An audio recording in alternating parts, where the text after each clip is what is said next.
আকাশবাণী কলকাতা, স্থানীয় সংবাদ পড়ছি সংযুক্তা সিংহ। বিশেষ খবর। 100 দিনের কাজ প্রকল্পে দৈনিক মজুরি বাড়ল। বাংলায় মজুরি বেড়েছে 13 টাকা। লোকসভা নির্বাচনের জন্য বিশেষ সাধারণ পর্যবেক্ষক হিসেবে রাজ্যে আসছেন অবসরপ্রাপ্ত IAS আলোক সিনহা। বিশেষ পুলিশ পর্যবেক্ষক নিযুক্ত হয়েছেন অনিল কুমার শর্মা। বসিরহাট লোকসভা কেন্দ্রের বিজেপি প্রার্থী রেখা পাত্র তার ব্যক্তিগত তথ্য প্রকাশ্যে আনার জন্য তৃণমূল কংগ্রেসের বিরুদ্ধে জাতীয় মহিলা ও তপশিলি কমিশনে অভিযোগ জানিয়েছেন। ভোটের প্রচারে সচিন তেন্ডুলকরের ছবি ব্যবহার করা নিয়ে নির্বাচন কমিশন মুর্শিদাবাদের জেলা শাসকের কাছে রিপোর্ট তলব করেছে। সন্দেশখালীতে ইডি আধিকারিকদের ওপর হামলার ঘটনায় মূল অভিযুক্ত শেখ শাহজাহানকে জেল হেফাজতে পাঠিয়েছে বসিরহাট আদালত। আসছি বিস্তারিত খবরে। 100 দিনের কাজ প্রকল্পে দৈনিক মজুরি বাড়ল। 2024-25 অর্থবর্ষে 3 থেকে 10% মজুরি বৃদ্ধির বিজ্ঞপ্তি জারি করেছে কেন্দ্রীয় সরকার। সংশোধিত হার অনুযায়ী পশ্চিমবঙ্গে NGNREGAয় কাজ করলে এখন থেকে মিলবে 250 টাকা। হরিয়ানায় বর্ধিত মজুরি হবে 374 টাকা, গোয়ায় 356, কর্ণাটকে 349, কেরালায় 346 এবং পাঞ্জাবে 322 টাকা। কেন্দ্রীয় গ্রামোন্নয়ন মন্ত্রক জানিয়েছে আগামী 1 এপ্রিল থেকে মজুরি বৃদ্ধির বিজ্ঞপ্তি কার্যকর হবে। আদর্শ আচরণবিধি বলবৎ থাকায় নির্বাচন কমিশনের অনুমতি নিয়েই এই বিজ্ঞপ্তি জারি করা হয়েছে। লোকসভা নির্বাচনে এ রাজ্যের জন্য বিশেষ সাধারণ পর্যবেক্ষক হিসেবে নিযুক্ত হয়েছেন অবসরপ্রাপ্ত IAS অফিসার আলোক সিনহা। প্রাক্তন IPS অনিল কুমার শর্মা বিশেষ পুলিশ পর্যবেক্ষক হিসেবে রাজ্যে আসছেন। উল্লেখ্য, গত বিধানসভা নির্বাচনেও অনিল শর্মা বিশেষ পুলিশ পর্যবেক্ষকের দায়িত্ব সামলেছিলেন। নিয়ম অনুযায়ী তিনি বিশেষ পর্যবেক্ষক আলোক সিনহার কাছে রিপোর্ট পেশ করবেন। উত্তর 24 পরগনার বসিরহাট লোকসভা কেন্দ্রের বিজেপি প্রার্থী রেখা পাত্রর ব্যক্তিগত তথ্য প্রকাশ করা নিয়ে সোশ্যাল মিডিয়ায় তৃণমূল কংগ্রেস এবং জাতীয় মহিলা কমিশনের প্রধান রেখা শর্মার মধ্যে বাগযুদ্ধ শুরু হয়েছে। সন্দেশখালীর প্রতিবাদী মুখ রেখার স্বাস্থ্যসাথী কার্ডের ছবি এক্স হ্যান্ডেলে পোস্ট করে তৃণমূল কংগ্রেস তার বিরুদ্ধে দ্বিচারিতার অভিযোগ করে। তৎক্ষণাৎ তার জবাবে রেখা শর্মা ওই সোশ্যাল মিডিয়া প্ল্যাটফর্মে লেখেন, স্বাস্থ্যসাথীর সুবিধা মুখ্যমন্ত্রী নিজের টাকা থেকে নয়, রাজ্যের নাগরিকদের করের টাকা থেকে দিচ্ছেন। তৃণমূল কংগ্রেসের আচরণ দেখে মনে হয় রাজ্যটা মমতা ব্যানার্জির মালিকানাধীন। দিল্লির জমিদার শব্দবন্ধ নিয়েও প্রশ্ন তুলেছেন জাতীয় মহিলা কমিশনের চেয়ারপারসন। পাল্টা তৃণমূল কংগ্রেস বলেছে, বাংলা থেকে কর বাবদ 4,60,000 কোটি টাকা নিয়ে গিয়ে গুরুত্বপূর্ণ প্রকল্প বাবদ 1,60,000 কোটি টাকা আটকে রাখার জন্যই কেন্দ্রীয় সরকারকে দিল্লির জমিদার আখ্যা দিয়েছে তারা।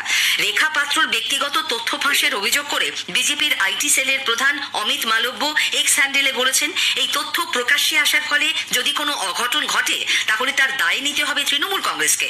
এ ব্যাপারে অবিলম্বে উপযুক্ত পদক্ষেপ করার জন্য তিনি নির্বাচন কমিশনের কাছেও আবেদন জানিয়েছেন। তার ব্যক্তিগত তথ্য প্রকাশ্যে আনার জন্য জাতীয় মহিলা ও তপশিলি কমিশনের কাছে তমলুক লোকসভা কেন্দ্রের তৃণমূল কংগ্রেস প্রার্থী দেবাংশু ভট্টাচার্যের বিরুদ্ধে অভিযোগ জানিয়েছেন রেখা। বিরোধী দলনেতা শুভেন্দু অধিকারী আজ বসিরহাটে রেখাকে নিয়ে রোড শো করবেন বলে জানিয়েছেন। গত সন্ধ্যায় যাদবপুরে এক জনসভায় তিনি রেখা পাত্র স্বাস্থ্যসাথী কার্ডের তথ্য প্রকাশ্যে আনার জন্য তৃণমূল কংগ্রেসের তীব্র নিন্দা করেন। রেখা পাত্র ওই সংশ্লিষ্ট তৃণমূল ফাংশনারিজের বিরুদ্ধে SC কমিশন এবং মহিলা কমিশনে কমপ্লেন করেছে এবং ব্যবস্থা না নিলে রেখা পাত্র উচ্চ আদালতেও যাবেন। একটা দলিত মহিলা তার পার্সোনাল ফোন নাম্বার সহ এটা এক্সপোজ করেছেন, এটা অত্যন্ত গৌরিত কাজ। আর এই স্বাস্থ্যসাথী হোক যাই হোক, তৃণমূল মনে করে ট্যাক্সের টাকাটা কি ওদের পার্টির টাকা নাকি? বহরমপুরের তৃণমূল কংগ্রেস প্রার্থী ইউসুফ পাঠানের প্রচারে ফ্লেক্সে বিশ্বকাপ জয় ও সচিন তেন্ডুলকরের ছবি ব্যবহার করা নিয়ে নির্বাচন কমিশন রিপোর্ট তলব করেছে। কেন সচিনের ছবি ব্যবহার করা হয়েছে, এক্ষেত্রে কোনো বৈধ অনুমতি ছিল কিনা মুর্শিদাবাদের জেলা শাসকের কাছে তা জানতে চাওয়া হয়েছে বলে কমিশন সূত্রে খবর। জাতীয় ক্রিকেট দলের সাফল্যকে বহরমপুরের তৃণমূল কংগ্রেস প্রার্থী নিজের প্রচারে স্বার্থ সিদ্ধির জন্য ব্যবহার করছেন বলে কংগ্রেসের তরফে অভিযোগ করা হয়। ক্রিকেটারদের থেকে অনুমতি না নিয়েই তাদের ছবি ব্যবহার করা হয়েছে বলেও তারা কমিশনের কাছে অভিযোগ জানিয়েছেন, যার ভিত্তিতে জেলা শাসকের কাছ থেকে রিপোর্ট তলব করেছে কমিশন। সূত্রের খবর, ইতোমধ্যেই জেলা শাসক তথা জেলা নির্বাচনী আধিকারিক জেলা তৃণমূল কংগ্রেস সভাপতি ও ফ্লেক্সগুলি যে সংস্থাকে তৈরি করতে দেওয়া হয়েছিল সেই সংস্থার কাছ থেকে জবাব তলব করেছেন। যদিও ইউসুফ পাঠান ইতোমধ্যেই তার বিরুদ্ধে ওঠা অভিযোগের জবাব দিয়েছেন। তিনি বলেছেন, বিশ্বকাপ জয়ী দলের সদস্য ছিলেন তিনি, তাই বিশ্বকাপের সঙ্গে তার ছবি রয়েছে। মালদা উত্তর কেন্দ্রের বিজেপি প্রার্থী খগেন মুর্মুর বিরুদ্ধে রাজ্যের মুখ্য নির্বাচনী আধিকারিকের কাছে আদর্শ আচরণবিধি লঙ্ঘনের অভিযোগ জানিয়েছেন ওই কেন্দ্রের তৃণমূল কংগ্রেস প্রার্থী প্রাক্তন আইপিএস প্রসূন বন্দ্যোপাধ্যায়। আরিজ আফতাবকে লেখা চিঠিতে তিনি বলেছেন, সরকারি অফিসারদের সঙ্গে গোপনে তার বৈঠক হয়েছে বলে যে দাবি করেছেন বিজেপি প্রার্থী তা সম্পূর্ণ অসত্য এবং ভিত্তিহীন। স্থানীয় সংবাদ শুনছেন আকাশবাণী কলকাতা কেন্দ্র থেকে। এখন বিজ্ঞাপন। আপনি কি শুনেছেন?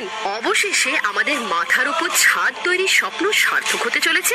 তৃণমূল কংগ্রেসের সর্বভারতীয় সাধারণ সম্পাদক শ্রী অভিষেক বন্দ্যোপাধ্যায় বলেছেন, বাংলা বিরোধীদের এই লড়াইয়ে তৃণমূলের হাত যদি আপনারা শক্তিশালী করেন, কারোর কাছে হাত পাততে হবে না। আগামী 6 মাসের মধ্যে আপনাদের বাড়ির টাকার ব্যবস্থা মমতা বন্দ্যোপাধ্যায় করে প্রথম ইনস্টলমেন্টটা 31 ডিসেম্বরের মধ্যে আপনাদের অ্যাকাউন্টে চলে যাবে।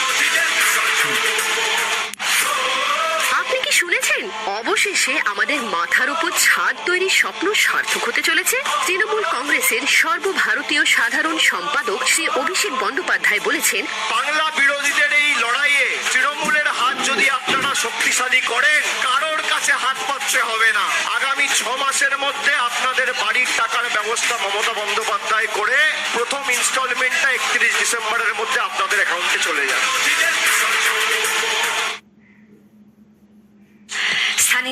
ফিরে আসছে স্থানীয় সংবাদে। 40% শারীরিক প্রতিবন্ধকতা আছে এবং 85 বছর বা তার বেশি বয়সী ভোটারদের দ্বিতীয় দফার নির্বাচনে হোম ভোটিং এর জন্য আবেদনের শেষ তারিখ 2 এপ্রিল। কলকাতায় গতকাল এক সাংবাদিক বৈঠকে রাজ্যের অতিরিক্ত মুখ্য নির্বাচনী আধিকারিক অরিন্দম নিয়োগী জানান, প্রত্যেকবারের মতো এবারেও অ্যাবসেন্টি ভোটার্স পোস্টাল ব্যালট অর্থাৎ হোম ভোটিং ফ্যাসিলিটি ব্যবস্থা করা হয়েছে। হোম ভোটিং ফ্যাসিলিটি মূলত 2 ধরনের ভোটারের জন্য করা হয়, 85 বছর এবং তার বেশি বয়স যাদের, তাদের জন্য, এবং যারা persons with disability with 40% disability, benchmark disability এবং উইথ ডিসেবিলিটি সার্টিফিকেট যাদের কাছে আছে, তারা যদি অ্যাপ্লাই করেন তাহলে তারা এই হোম ভোটিং ফ্যাসিলিটি পাবেন। এই অ্যাপ্লিকেশন করার দ্বিতীয় পর্যায়ের শেষ দিন হচ্ছে 2 এপ্রিল। সেটি সংশ্লিষ্ট জেলা নির্বাচনী আধিকারিক খতিয়ে দেখবেন পরীক্ষা করে, তারপরে যদি তারা বিবেচিত হন, এলিজিবল হন, আদারওয়াইজ তাহলে তাদের ক্ষেত্রে হোম ভোটিং এর ব্যবস্থা হবে। কৃষ্ণনগরের তৃণমূল কংগ্রেস প্রার্থী মহুয়া মৈত্র ইডির বিরুদ্ধে তথ্য ফাঁসের অভিযোগ করেছেন।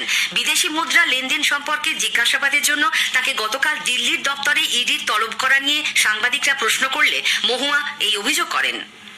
ইডি মিডিয়াকে লিক করছে, তো ইডি তখন হলফনামা দিয়ে দিল্লি হাইকোর্টে বলেছিল আমরা কাউকে কিচ্ছু বলছি না। তাহলে ইডি যদি হলফনামা দিয়ে বলেছে, তাহলে আপনারা কি দেখেছেন সেই সময়? ইডি তো হলফনামা দিয়ে বলেছে যে ওরা কি করছে ওরা মিডিয়াকে বলবে না। আর আমি তো প্রচার করছি না, আপনাদের কাছে কে এই খবর দিয়েছে আমি তো বলতে পারবো না। সন্দেশখালীতে 5ই জানুয়ারি ইডি আধিকারিকদের ওপর হামলার ঘটনায় মূল অভিযুক্ত শেখ শাহজাহানকে 9 এপ্রিল পর্যন্ত জেল হেফাজতে পাঠানো হয়েছে। 6 দিনের সিবিআই হেফাজত শেষে গতকাল শাহজাহান এবং মেহবুর মোল্লা ও সুকোমল সর্দারকে ফের বসিরহাট আদালতে তোলা হয়। অন্য একটি মামলায় ধৃত 10 জনকেও আদালতে পেশ করা হয়েছিল। শাহজাহান ছাড়া মেহবুর এবং সুকোমলকেও 9 এপ্রিল পর্যন্ত জেল হেফাজতের নির্দেশ দেন বিচারক।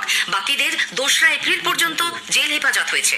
অন্যদিকে 5ই জানুয়ারির ঘটনায় কুতুবুদ্দিন শেখ ও তার ছেলেকে গতকাল নিজাম প্যালেসে জিজ্ঞাসাবাদ করে সিবিআই।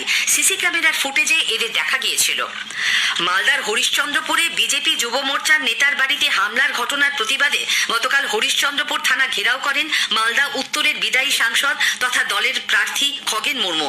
কয়েকশো বিজেপি কর্মী দলীয় পতাকা হাতে থানার সামনে বিক্ষোভ দেখান। তৃণমূল কংগ্রেস নেতা পূজন দাসের দলবল পিপলা কাশিমপুর এলাকায় 2 দিন ধরে ক্রমাগত হামলা চালাচ্ছেন বলে খগেন মুর্মুর অভিযোগ। বিজেপি কর্মীদের বাড়ি ভাঙচুর করা হচ্ছে, 4 জন গুরুতর আহত হয়েছেন বলেও তার দাবি।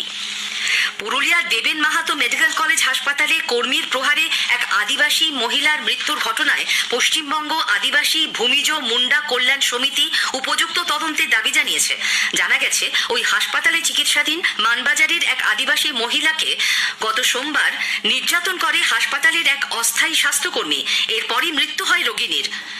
হাসপাতাল কর্মীকে 26শে মার্চ আদালতে তোলা হলে 2 দিনের পুলিশ হেফাজতে পাঠানো হয়।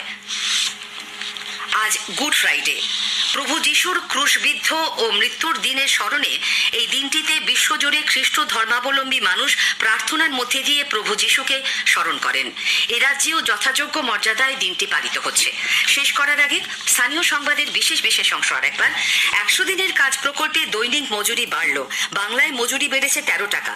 লোকসভা নির্বাচনের জন্য বিশেষ সাধারণ পর্যবেক্ষক হিসেবে রাজ্যে আসছেন অবসরপ্রাপ্ত IAS আলোক সিনহা। বিশেষ পুলিশ পর্যবেক্ষক নিযুক্ত হয়েছেন অনিল কুমার শর্মা। স্থানীয় সংবাদ শেষ হলো।